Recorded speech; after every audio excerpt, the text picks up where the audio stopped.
ചീരപ്പച്ചടി അങ്ങനെ റെഡിയാക്കി കഴിഞ്ഞാൽ പെട്ടെന്നായിരുന്നേ. ഇതുണ്ടോ എൻ്റെ ഗാർഡനിലെ തന്നെ സ്വന്തം ചീരയെ വർഷിയെന്ന് വച്ചിട്ടുണ്ടാക്കിയ ചുമപ്പുണ്ടായിരുന്നു, അതും വെട്ടിയെടുത്തായിരുന്നു. ചീര നമുക്ക് പച്ചടി ഉണ്ടാക്കാമേ. ചീര കൊണ്ട് പച്ചടി ഉണ്ടാക്കാം. രണ്ടും എടുക്കുമേ.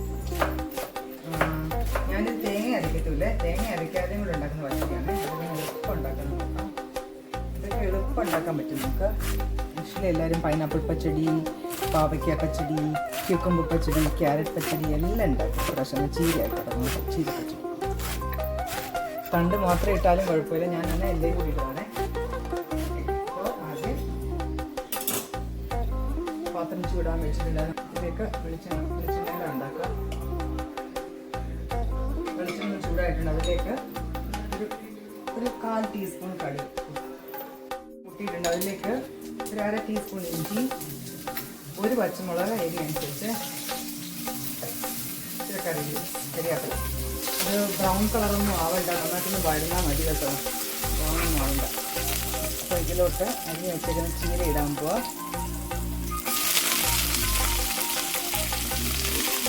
ഇതൊരു നല്ല 1 കപ്പ് ചീര കാണും.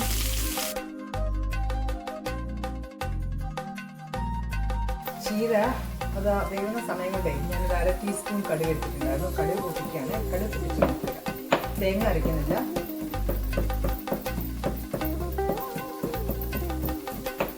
തേങ്ങ അരയ്ക്കാത്തതിന് പരമാണെങ്കിൽ ഉണ്ടല്ലോ, ഇത് കാഷ്യൂസ് അരച്ചിട്ടാലും കുഴപ്പമില്ല. അപ്പം ഓൾമോസ്റ്റ് ഇതായിട്ടുണ്ട്. ചീരയൊക്കെ വെച്ചാൽ ഒരു സ്റ്റീം വരുമ്പോഴേ വേവുമല്ലോ.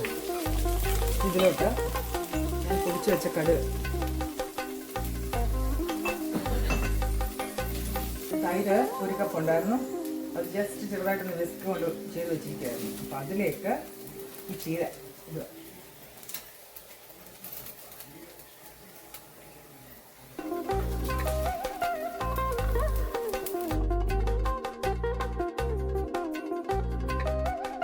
ചീരപ്പച്ചടി റെഡിയാക്കി കഴിഞ്ഞാൽ പെട്ടെന്നായിരുന്നേ.